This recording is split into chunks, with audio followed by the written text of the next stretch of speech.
So I hope all of you can see my screen now.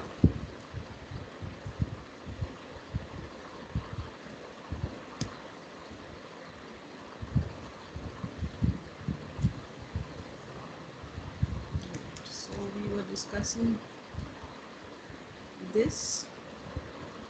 We'll quickly just recapitulate what we discussed in our earlier class and carry on with the discussion further. So we had actually derived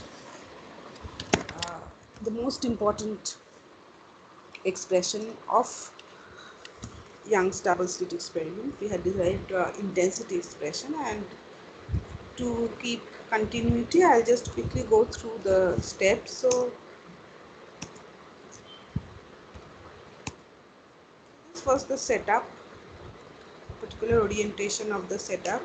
As you can see, monochromatic light is coming. This is the slit, and as we discussed in detail in our last class, why two separate sources cannot produce the interference pattern required, because two separate sources are not coherent. In order for us to observe the interference fringes, the sources need to be coherent. There needs to be a constant phase relationship between them, and this situation was established by Thomas Young, who overcame the earlier difficulty of not obtaining the interference fringes by using two separate sources. So he used only a single source, and he used the concept of Huygens wavefronts, which says that every point on a moving wavefront is a source of secondary wavelets. So what he did was he put a cardboard piece with two slits and kept it in front of the single slit from which the primary wavefronts came in. So the points on these two slits acted as sources of secondary wavelets. These secondary wavelets therefore move towards the screen, and they meet at different points on the screen and produce the required interference fringes. As you can see here, alternate dark and bright fringes. Okay. So points to be noted: wavefront from S0, the primary slit, reach the slits S1 and S2. So every point on these wavefronts act as secondary wavelets. Points lying at S1 and S2 send out secondary wavelets towards the screen. They are coherent. These wavelets are coherent, and the secondary wavelets interfere by superposing on each other, and therefore we get the interference fringe pattern. Very important.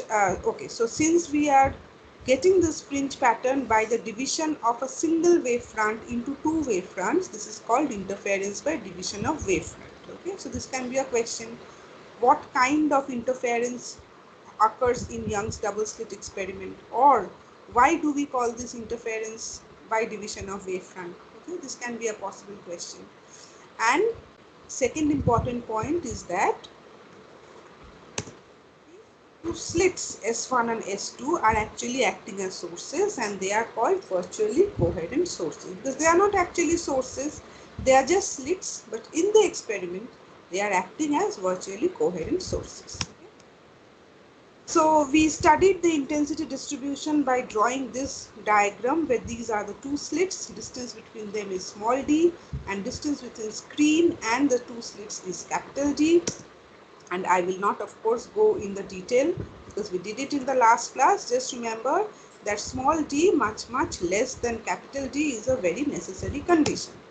So we wrote down the expressions of the two fields which are interfering at a point P, and by applying the principle of superposition, we have to find out the resultant at the point P, and then by using the expression for intensity, the fact that intensity is proportional to amplitude square, we find out. So we did some trigonometry, we used some trigonometric relations, and we came to this expression of intensity, which still don't tell us anything about the fringes. So what do? We now take resort to the practical situation. we consider the fact that for any optical beam, frequency is of the order of 10 to the power 15 per second, and therefore all terms with omega t will vary 10 to the power 15 times per second. Okay, so any detector or observer will record not all these 10 to the power 15 times that omega t occurs, but they will be able to record only an average of so many,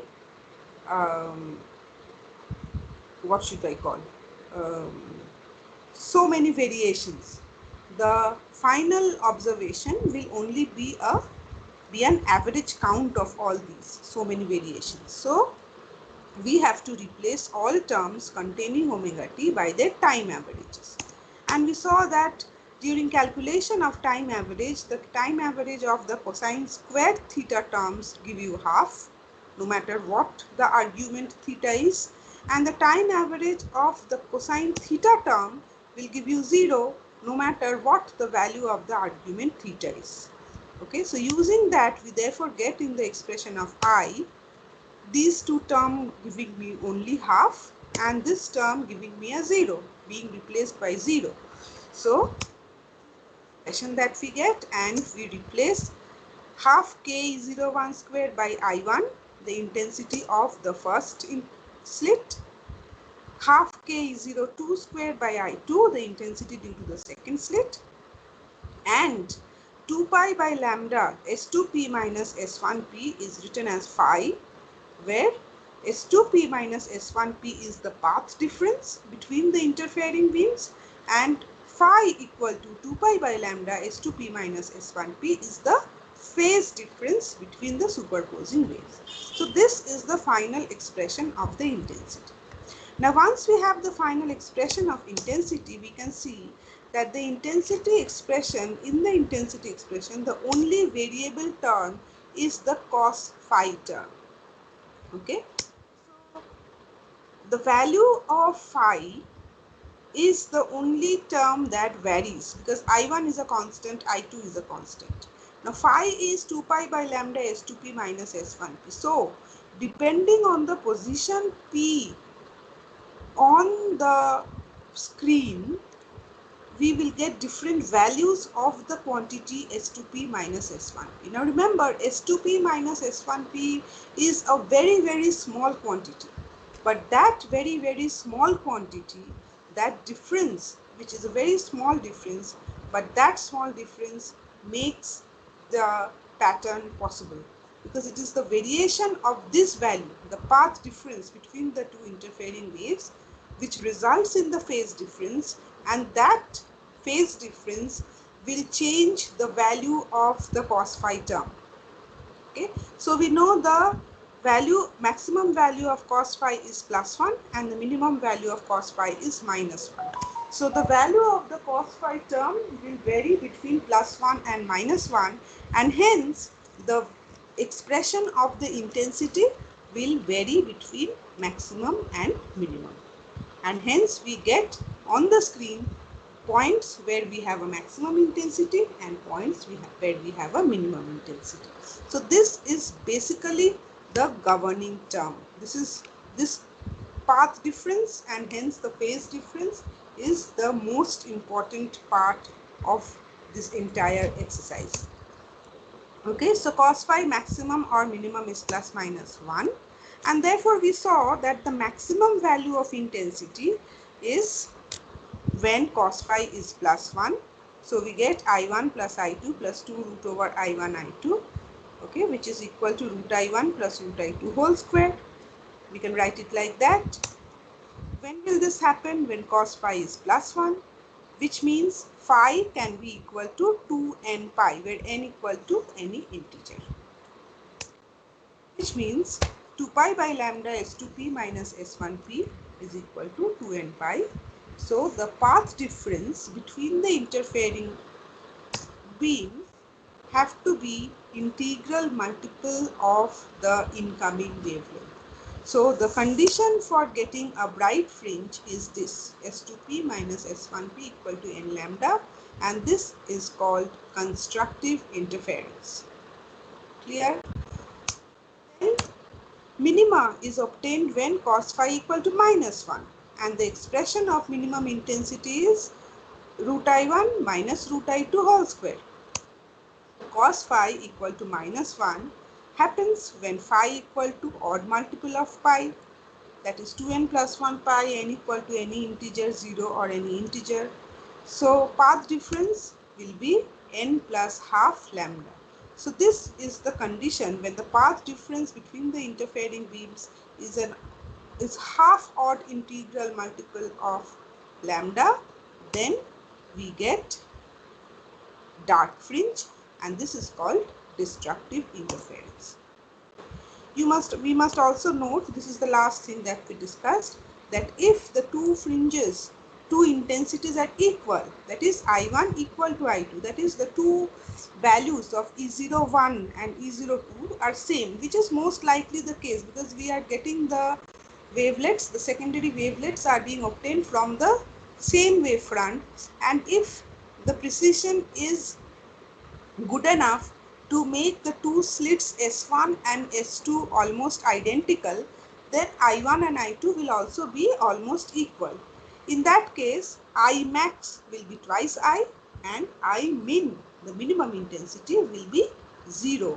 So in the places of constructive interference, we get twice the intensity of the incoming beam, and in the place of destructive interference, we get total darkness, 0 intensity, right?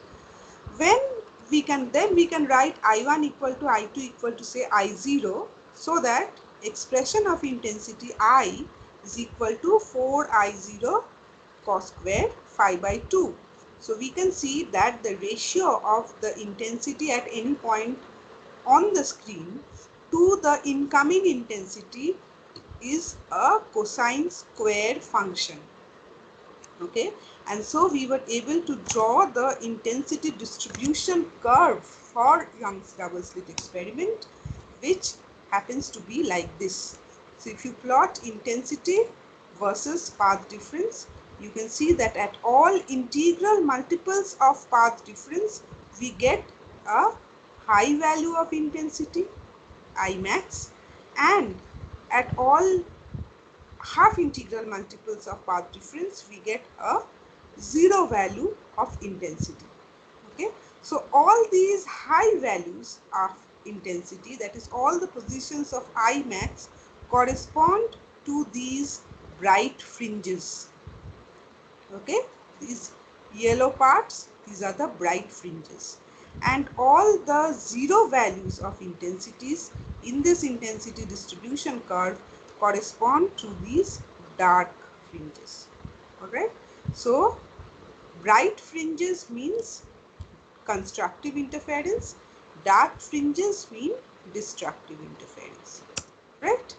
So at this point, therefore, we sum up this entire thing by listing down the conditions for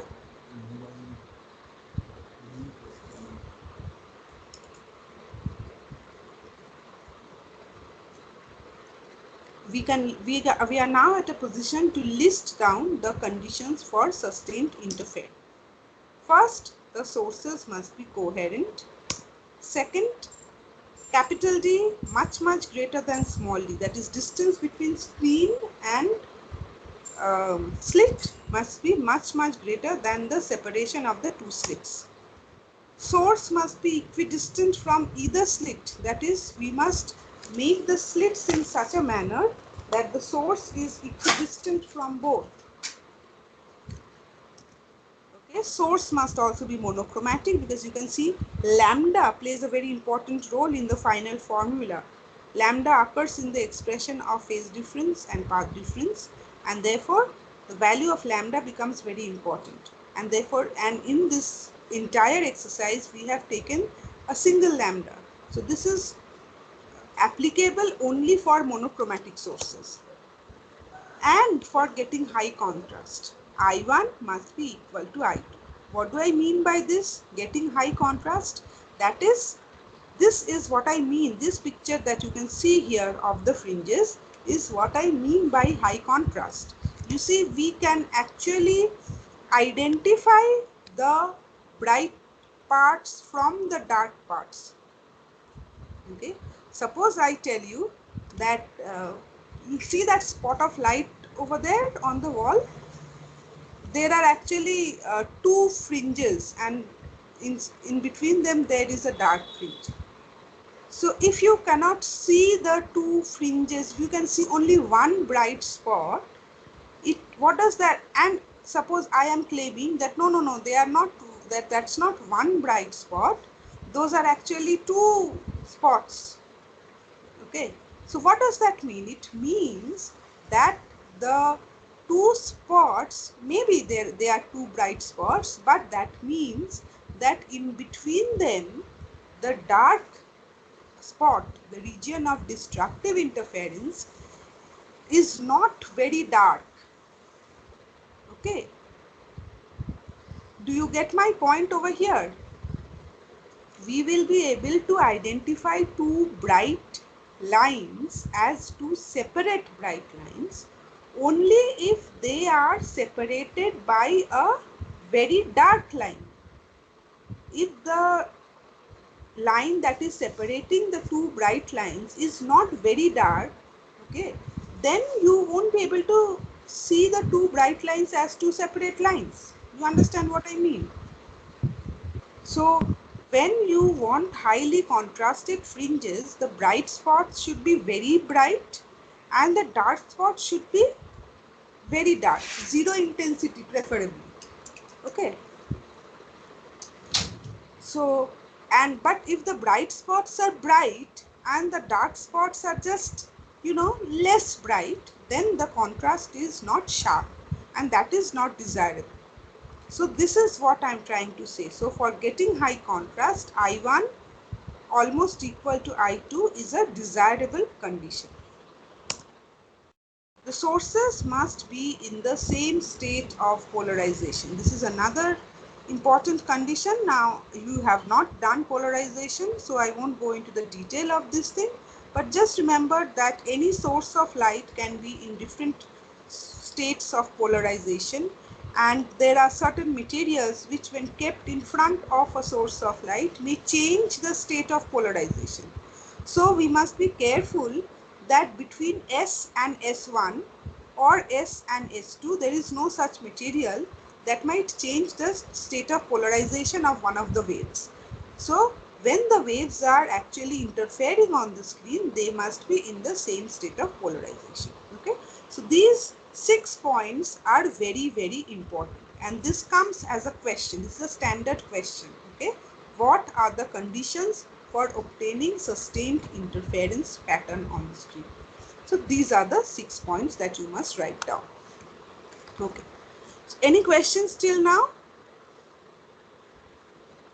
I hope up to here is totally clear to everybody. This intensity distribution graph is a very, very important. Okay, let me ask you one small question.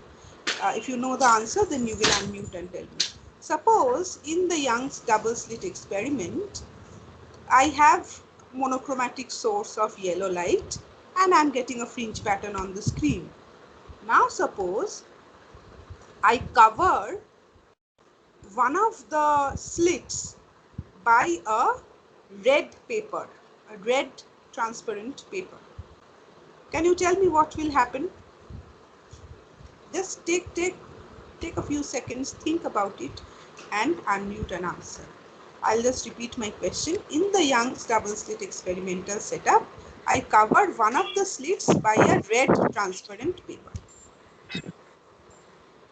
Ma'am, will the interference pattern disappear? Yes. So my question is, what will you see on the screen? Uh, without there won't be any sort of pattern. Just the intensity of the light will increase. That's all. Will the intensity of light increase? There won't be any pattern. That in that you are right. But will the intensity increase? There'll be a change in the intensity, as I can guess, but I'm pretty sure that the pattern won't be there. Yes, absolutely. The pattern won't be there. So I'll explain that answer. The answer is absolutely right. The pattern won't be there. So our source is monochromatic, and I said it's a yellow source. Okay, so the light coming in is yellow. So when you keep the red cellophane paper, red transparent paper in front of, say, slit 1, basically you are blocking light through slit 1, because since it is a monochromatic light, so it cannot pass through red. Clear?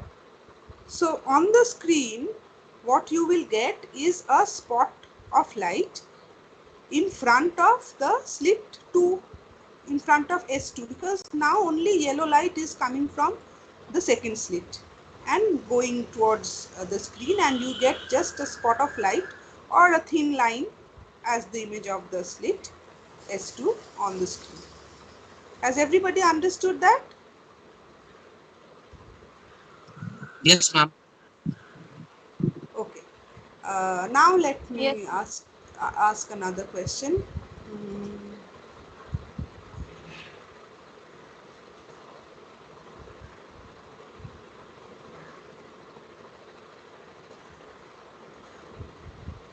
Suppose I give you a question where it is said that this is the intensity distribution of Young's double slit experiment. Okay, and the intensity distribution, so this will be a sort of a graph you would expect. So the graph has the y-axis and the path difference axis, and instead of this cosine square phi by 2 pattern, it only gives you a straight line of a particular value of intensity. Okay, so, and my question is, what do you understand from this graph?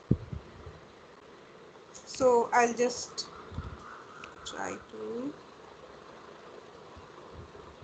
this is what I'm trying to say, that I claim that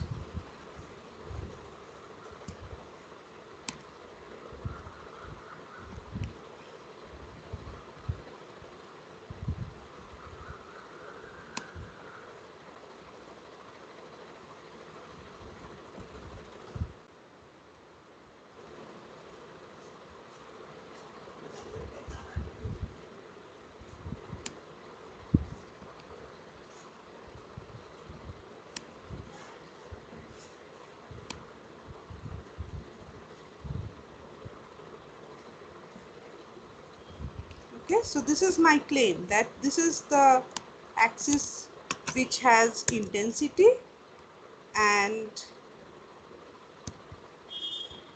this is the axis which has the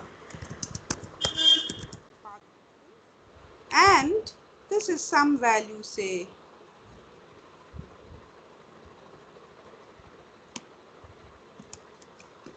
I prime. Ma'am, is the line completely parallel to the x-axis? Yes, it is parallel to the x-axis.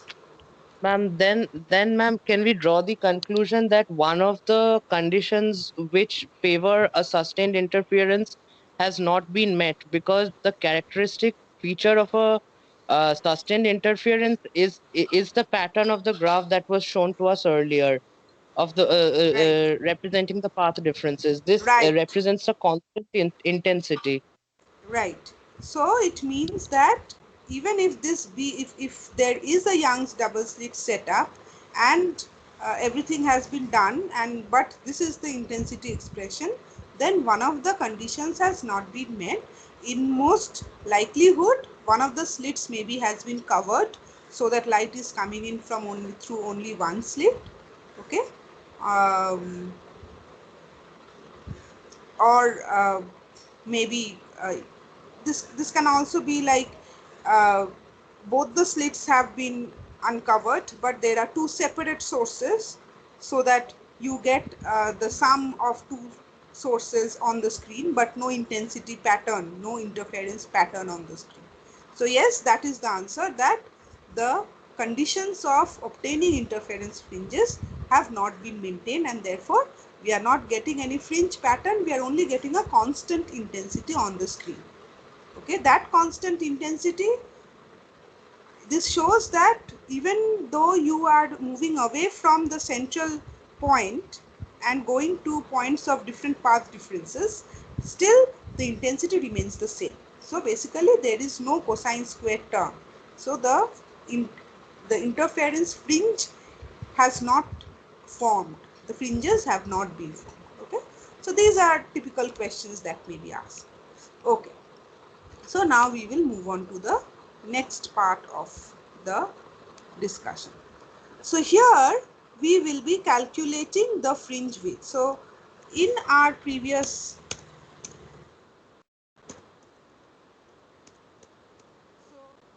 basically we obtained the intensity pattern and we saw that these are the fringes. This is the fringe pattern that we'll see.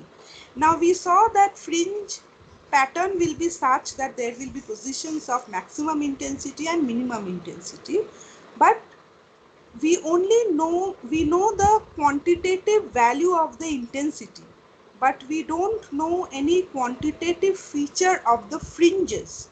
We only know the positions of the bright and dark fringes. Okay, so our next task is to quantitatively see how the fringes behave. What is the nature, quantitative nature of the fringes? So what we'll do first is that we will calculate the fringe width. All right. So again, as I told you in the last class, in our previous class, that we will use this pattern several times. This diagram we'll use several times.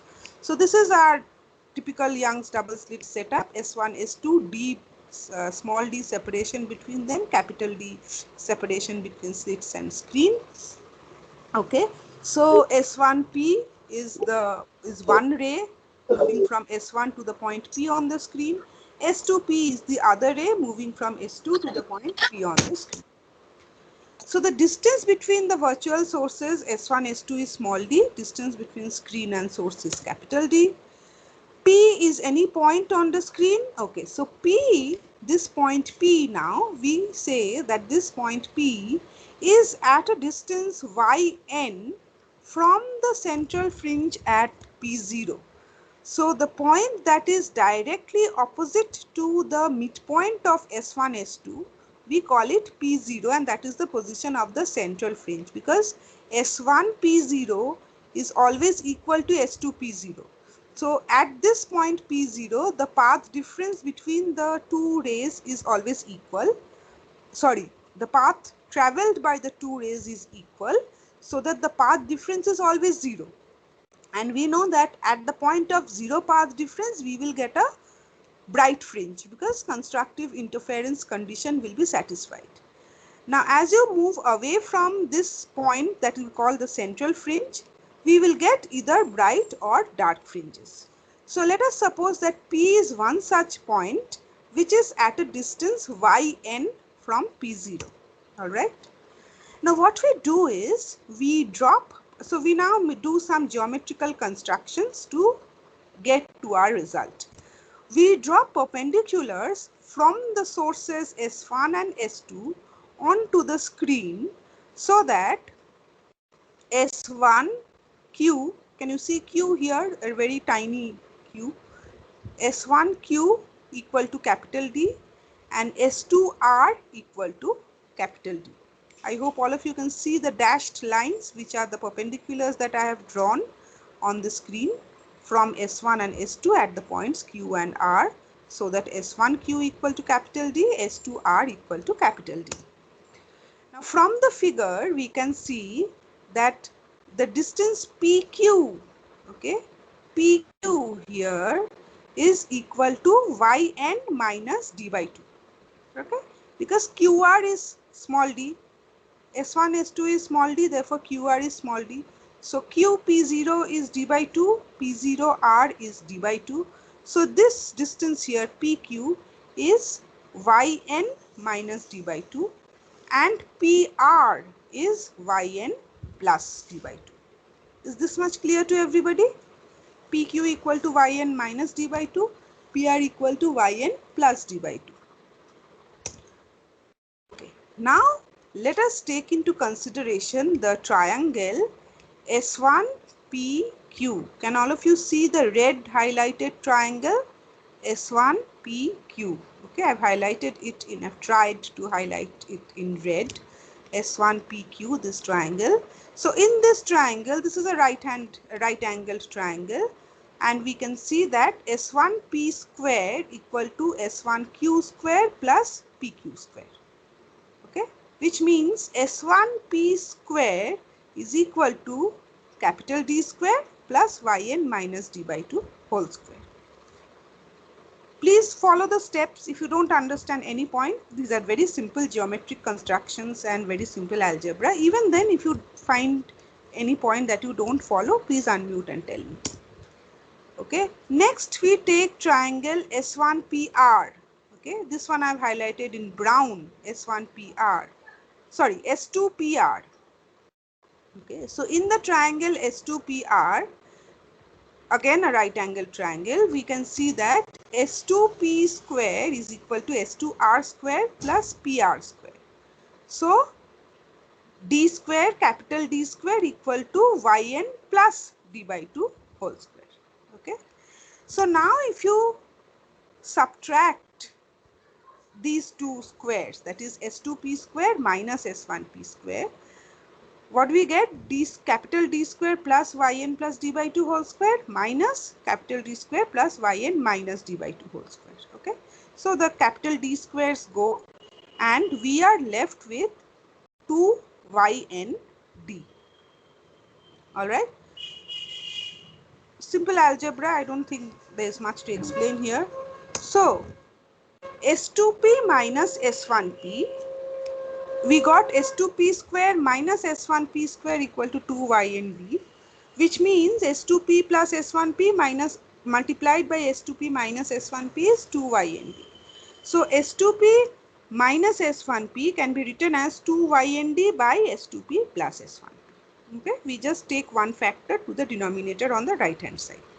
Now we have to remember that capital D is much greater than small d. Remember, we use this logic to justify the fact that we took the directions of S1P and S2P to be the same, both along the x-axis, since capital D is much greater than small d. So we can write S2P is almost equal to S1P and they are almost equal to the value capital D. Now you might argue that if we take S2P equal to S1P equal to capital D, then S2P minus S1P should vanish.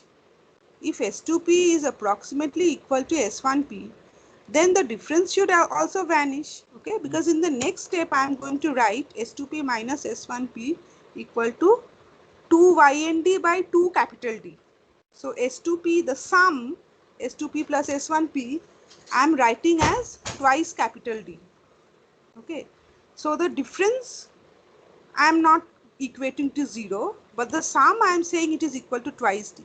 You can always tell me what logic is this, ma'am. So here you have to remember that this difference S2P minus S1P, maybe it is very small because S2P and S1P are almost equal. Even then, no matter how small it is, it may be close to 0.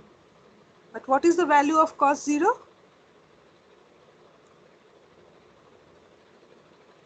Tell me, what is the value of cos 0? 1. 1.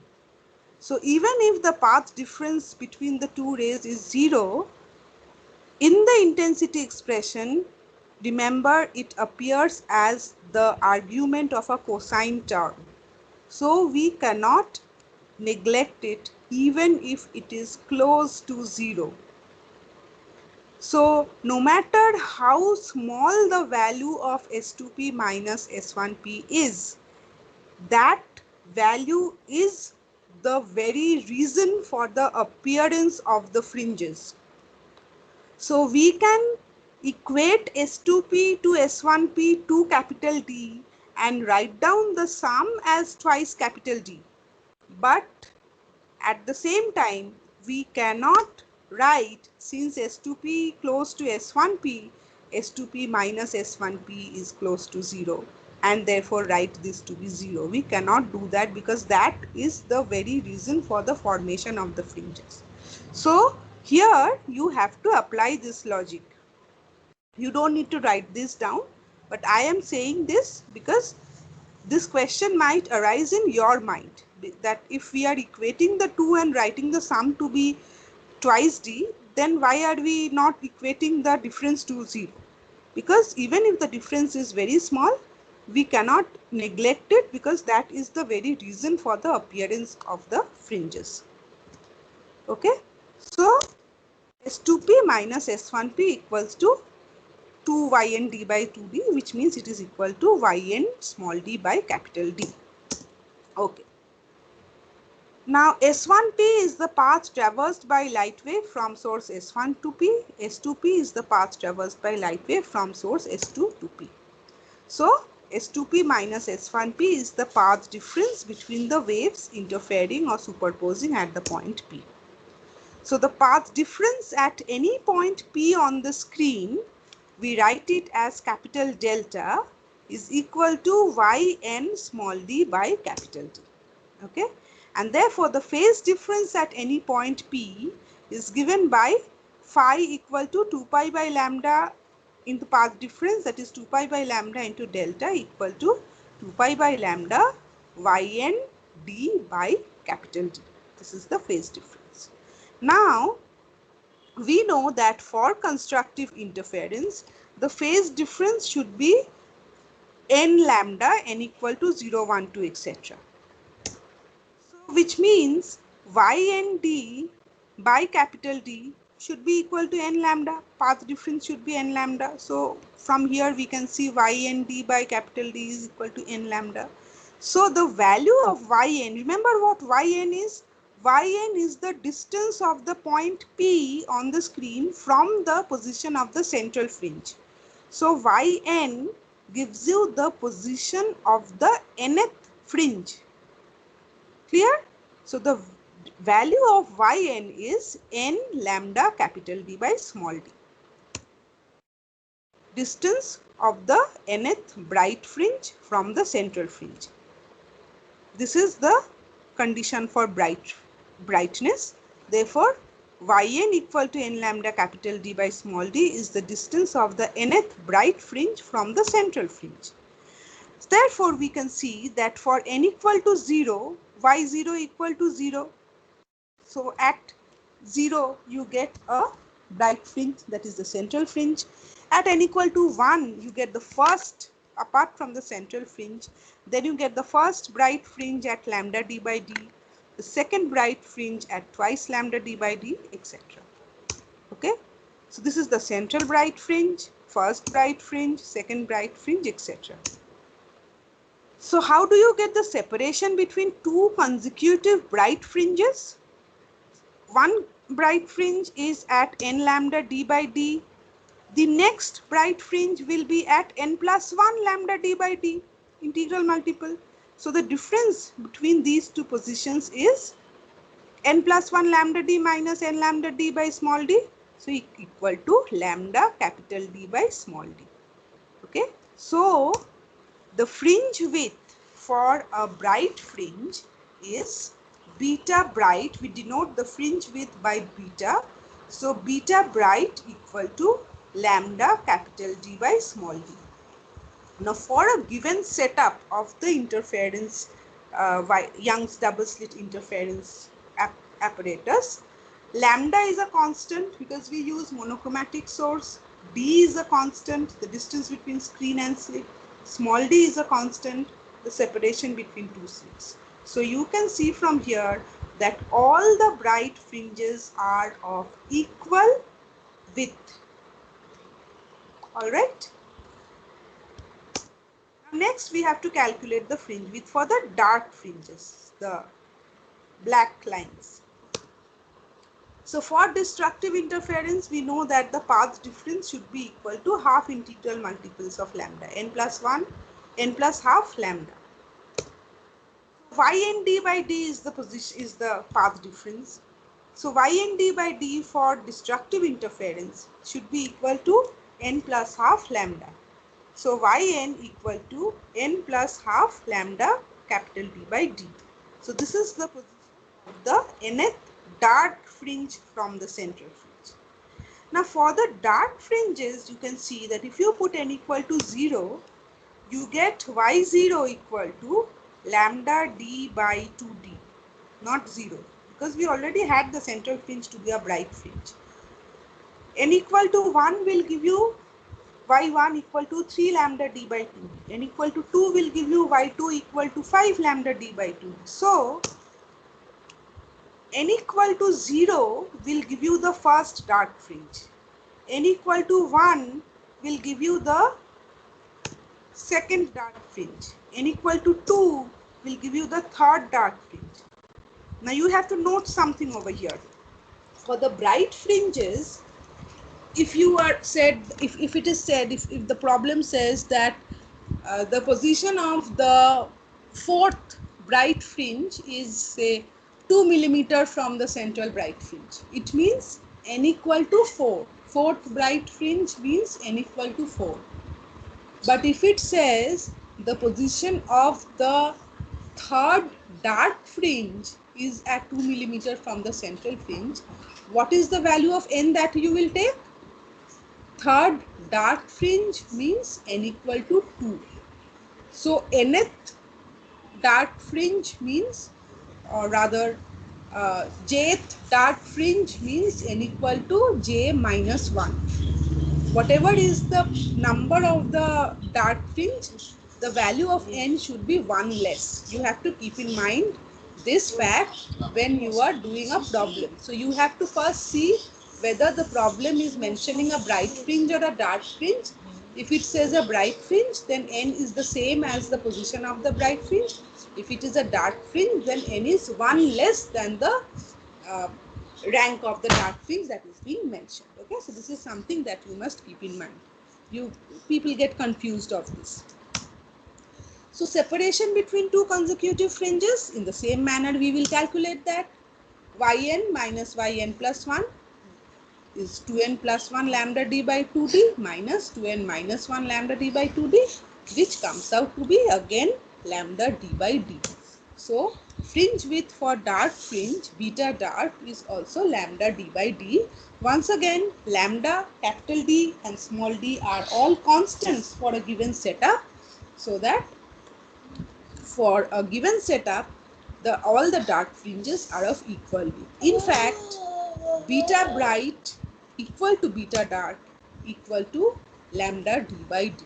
So in a Young's double slit experiment, all the fringes are of equal thickness. All the bright fringes and all the dark fringes are of equal thickness. So on the screen, basically, we get equispaced bright and dark lines, or bands rather, not lines, bands. Okay, so this is a very, very important result, and you get problems from this formula. So, and you get to derive this formula also. So very easy derivation, but very, very important result. Clear? Okay. Now next, one thing that you should keep in mind is that this is a very important concept once again, is the orientation of fringes in Young's double slit experiment. Whether the fringes are vertical or horizontal. How will you know that? So if this is the incoming monochromatic light and the two slits that are acting as the coherent sources are horizontal, then on the screen we will get horizontal fringes.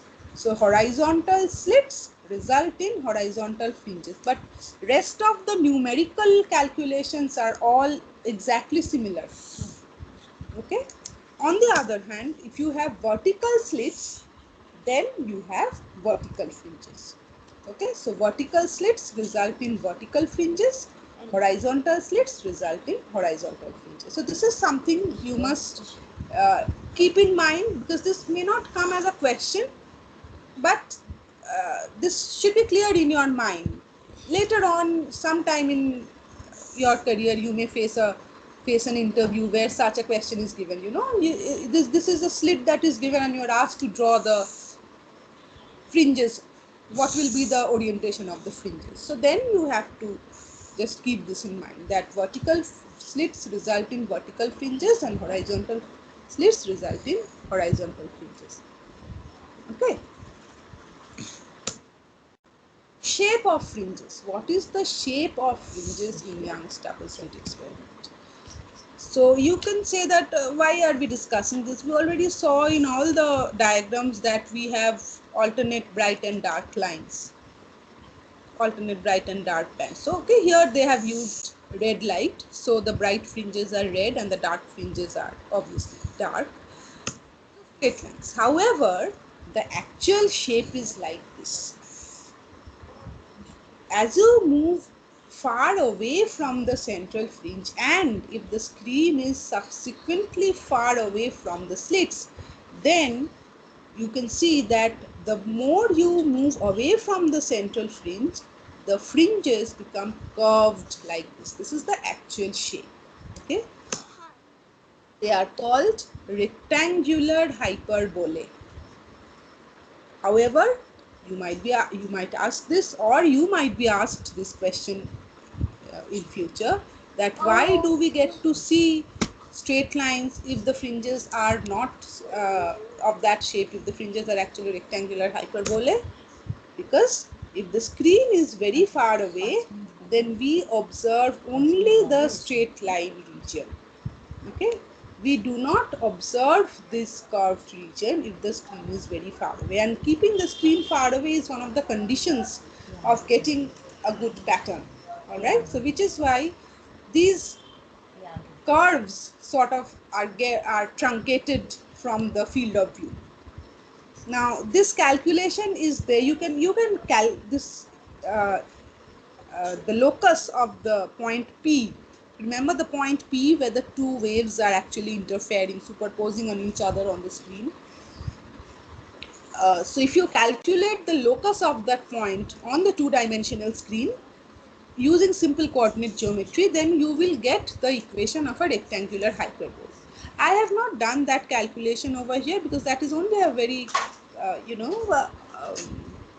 not complicated, but just a little bit cumbersome algebra and coordinate geometry that you learned in your high school.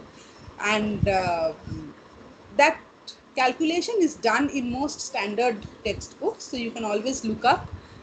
If you find anything difficult, any step that you don't understand, then you can get back to me, but I am not spending time in this class doing that calculation. The concept should be clear, but that if you are asked this question, what is the shape of Young's double slit fringes, then you cannot answer the shape is straight line.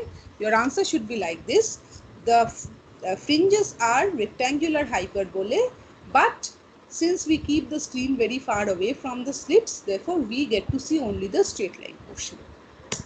Okay, actually this is the locus, this is the equation of the locus. So I have given you only the final result, which you can see the check, go through the deduction or deduce it yourself. You just need to find the locus of the point P. Okay, see S1P, S2P. So take the y-axis, and this is the y-axis and this is the x-axis. So on the xy plane, you need to find out this locus. Okay, and this is the final expression.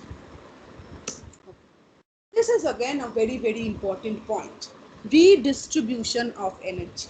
Again, a very, very important question, often asked in your examination as well as in interviews thereafter.